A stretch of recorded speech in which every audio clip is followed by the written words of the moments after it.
Chandigarh university में जो कुछ भी थोड़ा बहुत मैंने देखा है, इस चंडीगढ़ यूनिवर्सिटी में हमारे देश की शान कल्पना चावला के नाम पर स्थापित हो रहे Kalpana Chawla centre for research in space sciences and technology के उद्घाटन के लिए आप सबके बीच यदि मैं यहाँ उपस्थित हूँ सचमुच मुझे बेहद खुशी हो रही है।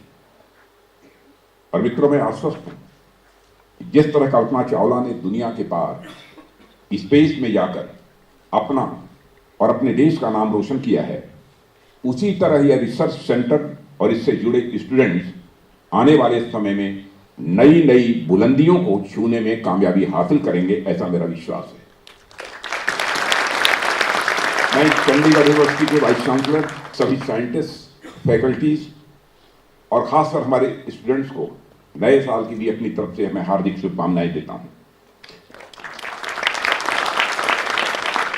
मित्रों, हमारे युवा साथियों खासकर स्टूडेंट्स के बीच जाने में और उनसे, जैसा मैंने पहले भी कहा, बातचीत करने में, इंटरेक्शन करने में मुझे बहुत ही सुखद अनुभूति होती है।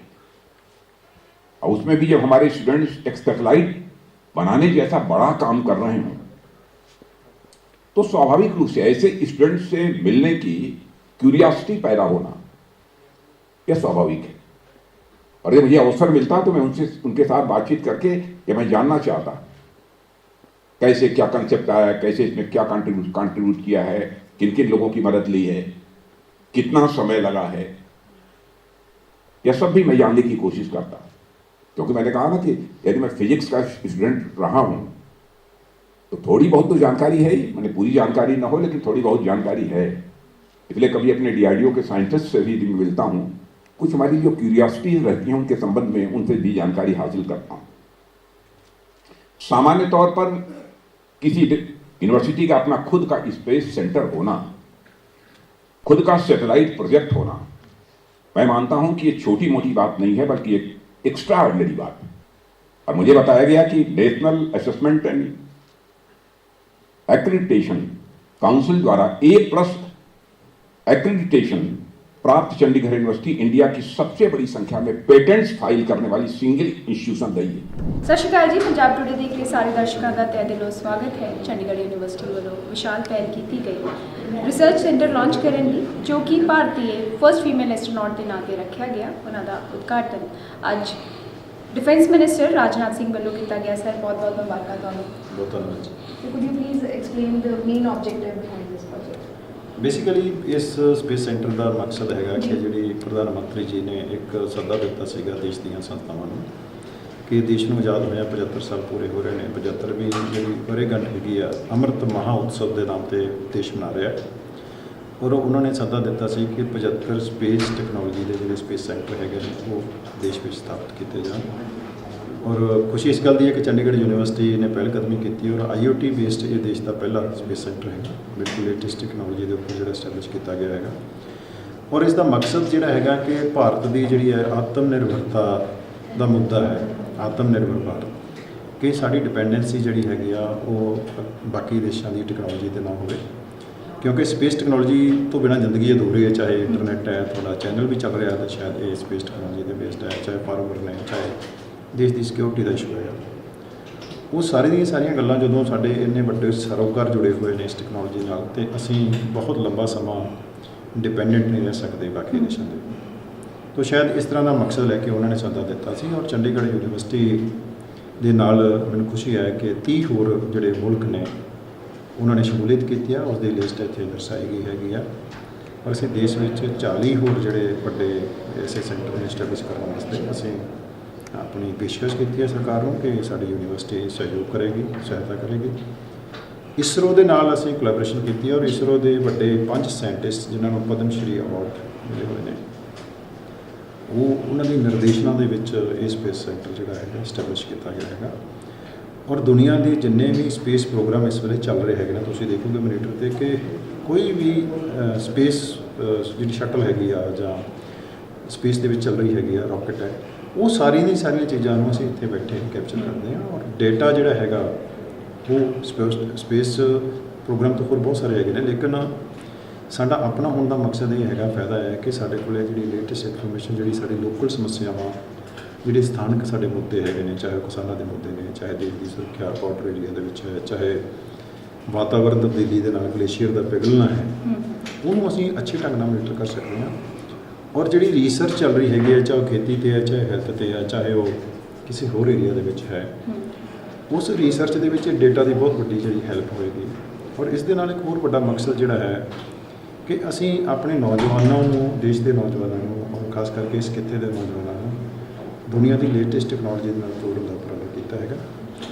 ਸਾਡੇ ਰਿਸਰਚਰ ਨੂੰ, ਇਹ ਜ਼ਰੂਰੀ ਨਹੀਂ ਕਿ ਚੰਡੀਗੜ੍ਹ ਯੂਨੀਵਰਸਿਟੀ ਦੇ ਰਿਸਰਚਰ ਕੰਮ ਕਰ ਸਕਦੇ ਆ, ਕਿਸੇ ਹੋਰ ਸੰਸਥਾ ਤੋਂ ਆ ਕੇ ਵੀ ਇਸ ਸਪੇਸ ਸੈਕਟਰ ਦੀ ਹੈਲਪ ਲਈ ਜਾ ਸਕਦੀ ਹੈਗੀ ਹੈ। ਅਸੀਂ ਤਾਂ ਰਾਦਰ ਪੰਜਾਬ ਸਰਕਾਰ ਨੂੰ ਵੀ ਇਹ ਪੇਸ਼ਕਸ਼ ਕਰਨੀ ਚਾਹਾਂਗੇ ਕਿ ਉਹ ਇੱਥੋਂ ਦਾ ਡੇਟਾ ਦੇ ਬੇਸ 'ਤੇ ਅਗਰ ਕਿਸੇ ਤਰ੍ਹਾਂ ਦੀ ਵੀ ਕੋਈ ਸਰਕਾਰ ਹੈਲਪ ਲੈਣਾ ਚਾਹੁੰਦੀ ਹੈਗੀ ਹੈ ਤਾਂ ਸਾਨੂੰ ਖੁਸ਼ੀ ਹੋਵੇਗੀ, ਕਿਉਂਕਿ ਇਹ ਸਾਡੇ ਸਮਾਜ ਦਾ ਹੀ ਹਿੱਸਾ ਹੈਗੀ ਹੈ ਯੂਨੀਵਰਸਿਟੀ, ਕਹਿ ਨੂੰ ਪ੍ਰਾਈਵੇਟ ਯੂਨੀਵਰਸਿਟੀ ਹੈ, ਲੇਕਿਨ ਅਸੀਂ ਇੱਕ ਵਤਨ ਪ੍ਰਸਤੀ ਵਾਲੀ ਸਪਿਰਿਟ ਲੈ ਕੇ ਦੇਸ਼ ਵਾਸਤੇ ਕੁਝ ਕਰ ਗੁਜ਼ਰਨ ਦੀ ਇੱਕ ਮਨ ਦੇ ਵਿੱਚ ਖੁਆਹਿਸ਼ ਲੈ ਕੇ ਅਸੀਂ ਕੋਸ਼ਿਸ਼ ਕਰਦੇ ਰਹਿੰਦੇ ਹਾਂ ਛੋਟੀ ਮੋਟੀ।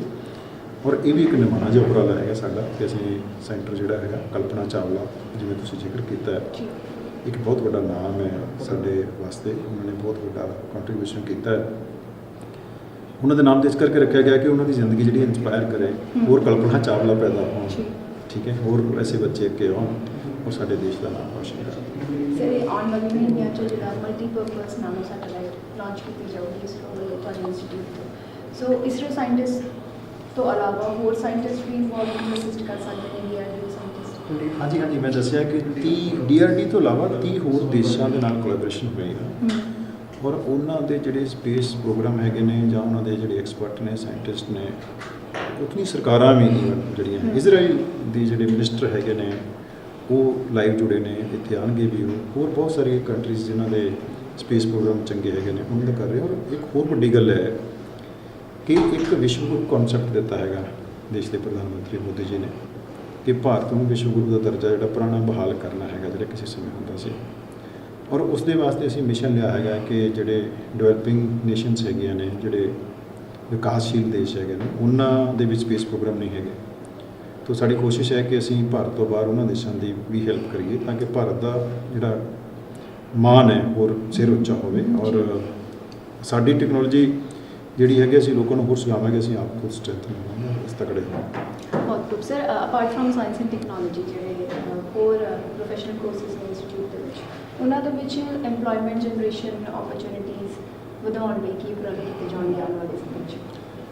ਦੇਖੋ, ਜਿਹੜੀ ਇੰਪਲੋਇਮੈਂਟ ਵਧਾਉਣ ਵਾਸਤੇ ਤਾਂ ਕੁਆਲਿਟੀ ਐਜੂਕੇਸ਼ਨ ਹੀ ਇੱਕ ਉਪਰਾਲਾ ਸਭ ਤੋਂ ਵੱਡਾ ਹੈ ਜਿਹੜਾ ਟੀਚਰ ਕਰ ਸਕਦੇ ਨੇ। ਔਰ ਮੇਰਾ ਖਿਆਲ ਹੈ ਕਿ ਇੰਪਲੋਇਮੈਂਟ ਔਰ ਇੰਪਲੋਏਬਿਲਟੀ ਇਹ ਤਾਂ ਬੜੀ ਇੱਕ ਬੇਸਿਕ ਜੀ ਫਰਜ਼ ਹੀ ਬਣਦਾ ਹੈਗਾ। ਇਹ ਤਾਂ ਮੁੱਢਲਾ ਫਰਜ਼ ਹੈ ਕਿ ਰੁਜ਼ਗਾਰ ਤਾਂ ਸਭ ਨੂੰ ਮਿਲਣਾ ਹੀ ਚਾਹੀਦਾ।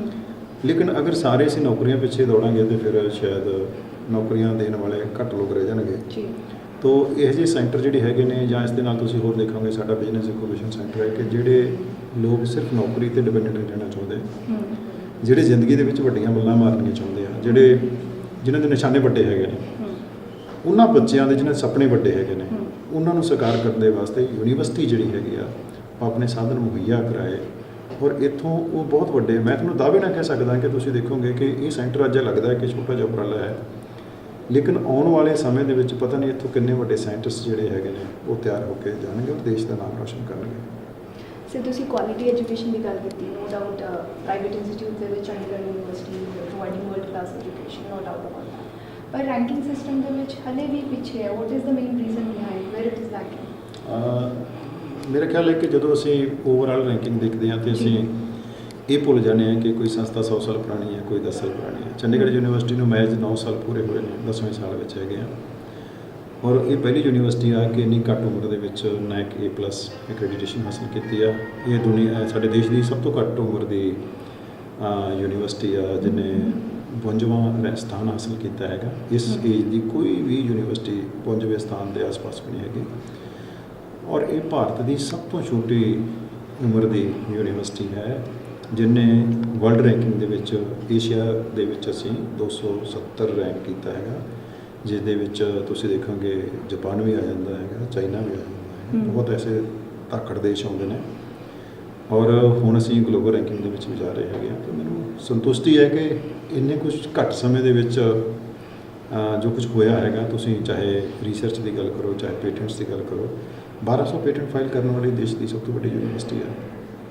ਲੇਕਿਨ ਕੁਝ ਗੱਲਾਂ ਜਿਹੜੀਆਂ ਹੈਗੀਆਂ ਨੇ ਉਹ ਉਮਰ ਦੇ ਲਿਹਾਜ਼ ਨਾਲ ਹੀ ਅੱਗੇ ਵੱਧਦੀਆਂ ਨੇ, ਸਮਾਂ ਲੱਗਦਾ ਹੈ। ਔਰ ਦੇਖੋਗੇ 4 ਸਾਲ ਦੀ ਡਿਗਰੀ ਹੁੰਦੀ ਹੈ, 4 ਸਾਲ ਦੀ ਡਿਗਰੀ ਕੰਪਲੀਟ ਕਰਦੇ ਬੈਚ ਪੂਰਾ ਹੁੰਦਿਆਂ ਨੂੰ ਮਤਲਬ 5ਵੇਂ ਸਾਲ 'ਚ ਹੁੰਦਾ ਹੈ, ਅਤੇ 9 ਸਾਲ ਹੋਏ ਨੇ। ਜੇ ਉਸ ਹਿਸਾਬ ਨਾਲ ਦੇਖੋ ਤਾਂ ਜੇ ਤੁਸੀਂ 2 ਸਾਈਕਲ ਕੰਪਲੀਟ ਕੀਤੇ ਨੇ ਹਾਲੇ ਇਸ ਦੇ, ਹੈ ਨਾ, 2 ਸਾਈਕਲ ਦੇ ਵਿੱਚ ਤੁਸੀਂ ਇੱਥੇ ਪਹੁੰਚੇ ਹੋ। ਔਰ ਮੈਂ ਬੜਾ ਕੌਨਫੀਡੈਂਟ ਹੈਗਾ ਕਿ ਚੰਡੀਗੜ੍ਹ ਯੂਨੀਵਰਸਿਟੀ ਦਾ ਜਿਹੜਾ ਭਵਿੱਖ ਹੈਗਾ ਉਹ ਬਹੁਤ ਹੀ ਮੈਨੂੰ ਸੁਨਹਿਰਾ ਨਜ਼ਰ ਆਉਂਦਾ। ਉਹ ਇਸ ਦਾ ਕਾਰਨ ਹੈ ਕਿ ਇੱਥੇ ਇੱਕ ਤਾਂ ਪਤਾ ਨਹੀਂ ਅਸੀਂ ਸਾਇੰਸ ਟੈਕਨੋਲੋਜੀ ਦੀਆਂ ਗੱਲਾਂ ਕਰਦੇ ਹਾਂ, ਲੇਕਿਨ ਮੇਰਾ ਯਕੀਨ ਹੈ ਕਿ ਇਸ ਧਰਤੀ ਨੂੰ ਭਾਗ ਲੱਗੇ ਹੋਏ ਨੇ। ਘੜੂਆਂ ਦੇ ਵਿੱਚ ਗੁਰੂ ਤੇਗ ਬਹਾਦਰ ਜੀ ਹਿੰਦੀ ਚਾਦਰ ਉਹਨਾਂ ਦੇ ਚਰਨ ਪਏ ਸੀਗੇ, ਉਹਨਾਂ ਦੀ ਬਲੈਸਿੰਗ ਨੇ, ਤਾਂ ਹੀ ਇਹ ਹੋ ਰਿਹਾ ਸਭ ਕੁਛ। ਅਦਰਵਾਈਜ਼ ਮਤਲਬ ਅਸੀਂ ਤਾਂ ਬਹੁਤ ਨਮਾਣੇ ਜਾਏਗੇ, ਅਸੀਂ ਕਿੱਥੇ ਕਰ ਸਕਦੇ ਹਾਂ। ਤਾਂ ਇਸ ਦੇ ਪਿੱਛੇ ਕੋਈ ਸ਼ਕਤੀ ਕੰਮ ਕਰਦੀ ਹੈ। ਔਰ ਚੰਡੀਗੜ੍ਹ ਯੂਨੀਵਰਸਿਟੀ ਡੈਫੀਨੇਟਲੀ ਜਿਹੜੇ ਲੋਕ ਇੱਥੇ ਜੁੜੇ ਹੈਗੇ ਨੇ, ਇੱਥੋਂ ਦੇ ਸਾਡੇ ਵਾਈਸ ਚਾਂਸਲਰ ਤੋਂ ਲੈ ਕੇ ਹਰ ਟੀਚਰ, ਹਰ ਸਟੂਡੈਂਟ ਜਿਹੜਾ ਹੈਗਾ ਉਹ ਵਿਲੱਖਣ ਹੈ। ਤੁਸੀਂ ਦੇਖੋ, ਗੱਲ ਕਰਕੇ ਦੇਖੋ ਉਹਨਾਂ ਨਾਲ, ਉਹਨਾਂ ਦੀਆਂ ਅੱਖਾਂ ਦੇ ਵਿੱਚ ਇੱਕ ਵੱਖਰੀ ਚਮਕ, ਇੱਕ ਵੱਖਰਾ ਜਜ਼ਬਾ ਜਿਹੜਾ ਹੈਗਾ ਉਹ ਮੈਨੂੰ ਲੱਗਦਾ ਹੈ ਕਿ ਕੁਝ ਕਰ ਗੁਜ਼ਰਨ ਵਾਲਾ ਹੈਗਾ। ਇੱਥੇ ਲੋਕ ਕੋਈ ਵੀ ਬੋਝ ਲੈ ਕੇ ਨਹੀਂ ਆਏ ਹੈਗੇ ਕਿ ਅਸੀਂ ਨੌਕਰੀ ਦਾ ਇੱਕ ਬੋਝ ਲੈ ਕੇ ਕੰਮ ਕਰ ਰਹੇ ਹਾਂ ਜਾਂ ਪੜ੍ਹਾਈ ਦਾ ਬੋਝ ਲੈ ਕੇ ਕੰਮ ਕਰ ਰਹੇ ਹਾਂ। ਸਾਰੇ ਲੋਕ ਕੁਝ ਕਰ ਗੁਜ਼ਰਨ ਵਾਸਤੇ ਆਏ ਹੈਗੇ ਨੇ। ਔਰ ਮੈਨੂੰ ਉਮੀਦ ਹੈ ਕਿ ਅਸੀਂ ਆਉਣ ਵਾਲੇ ਟਾਈਮ ਦੇ ਵਿੱਚ ਜਿਹੜਾ ਤੁਹਾਡਾ ਇਹ ਸਵਾਲ ਹੈ ਕਿ ਰੈਂਕਿੰਗ ਦੇ ਵਿੱਚ ਪਿੱਛੇ ਰਹਿਣ ਦਾ ਕੀ ਕਾਰਨ ਹੈ, ਪਿੱਛੇ नहीं है, अपनी एज ग्रुप ਦੇ ਵਿੱਚ ਅਸੀਂ नंबर 1 है।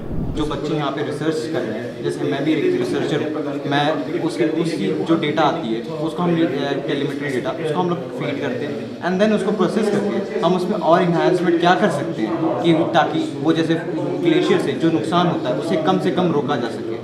हम रोक तो पूरी तरह नहीं सकते, लेकिन फिर भी हम अपनी तरफ से जो कोशिश कर सकते हैं जिससे हम आगे फ्यूचर में जो भी ये चीज़ें ना हो, कम से कम हो, उसमें हम अपना योगदान देंगे और ये सैटेलाइट उस चीज़ में हमारी काफ़ी मदद करेगी।